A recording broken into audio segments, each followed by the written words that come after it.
Welcome to Samba Samba. Enjoy the video. You start by installing CX File Explorer and granting storage access so the app can read and write Minecraft files. Open CX and immediately navigate to the Minecraft folder under Android/data/com.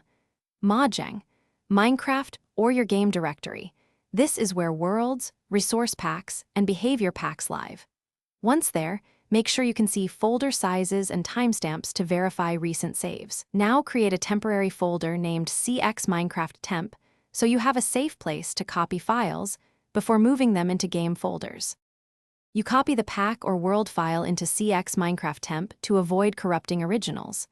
Once done, tap the archive and use CX's extract function to unzip directly into the correct target folder. This preserves structure and metadata.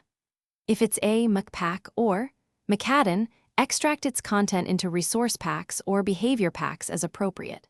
For worlds, move the extracted folder into games/com. Mojang/Minecraft worlds, so Minecraft will detect it. Make sure folder names match expected patterns, otherwise the game may ignore them. You finish by clearing Minecraft cache if needed and confirming folder permissions so the game can read new content.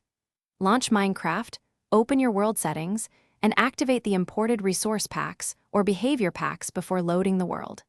Test assets like textures or behavior changes immediately to confirm success.